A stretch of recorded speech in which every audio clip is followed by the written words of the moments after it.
Thank you.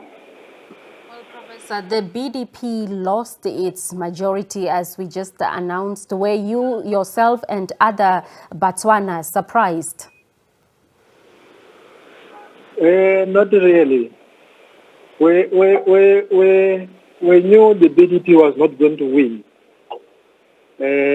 but we did not know it was going to lose with such a big margin. Our estimation was that it was going to enter a coalition with either UDC or BCP, but then it looks like Botswana, when they saw our analysis, that there was high chance of a coalition. They came out in large numbers to vote for UDC to make sure there is no coalition. It's like they were determined that only one party should rule, and they picked the UDC for the job. Now, this was the third time that President Boko ran for presidency after contesting. That was now in 2014 and 2019. What would you say this means for the UDC in general? Yes, they have been contesting elections. They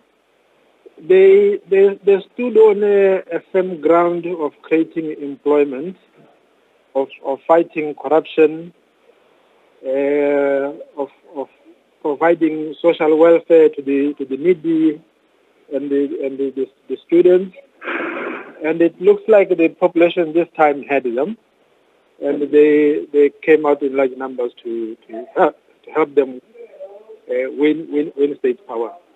It looks like they tested the UDC in the past elections, and they saw consistency that this party was determined to do certain things, and they fell in love with the promises of the UDC. Mm-hmm.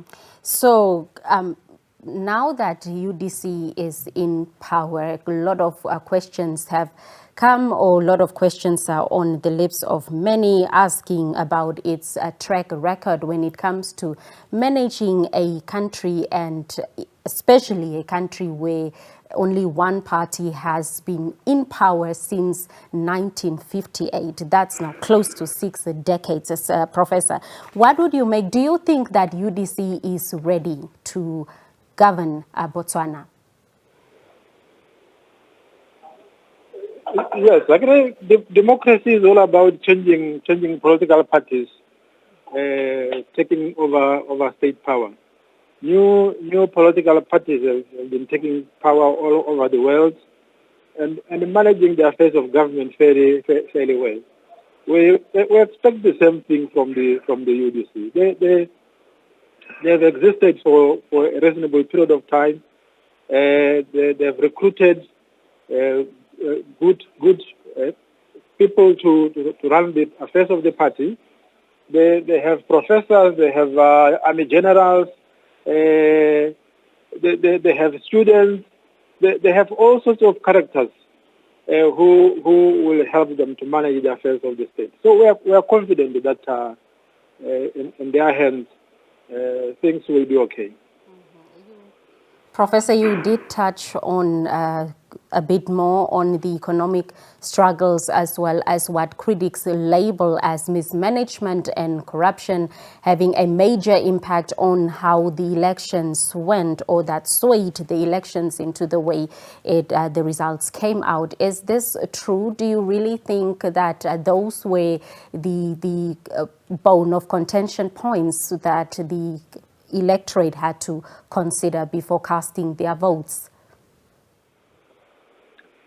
Yes, you see, the Masses administration under BDP government, they mishandled negotiations between the Botswana government and the DS Diamond Mining Company to the extent that for the last 11 months, there has not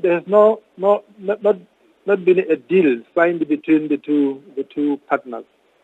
In actual fact, to a large extent, you can say the DS Botswana partnership collapsed under the Masisi government. And as a result, our diamonds were not selling, and money was not coming. No revenues were coming into the country, and this was making life hard for everybody. On top of that, Masisi's government was running a jobless economy, to the extent that a large number of graduates were being produced by colleges and universities and not finding jobs. And this was frustrating many young people. So a combination of all this, including corruption, this has proved to be one of the most corrupt governments in Botswana. Like the president had opened the doors to allow his ministers and other people to loot the funds, government funds. So all these things came together to influence the voting public to say enough is enough.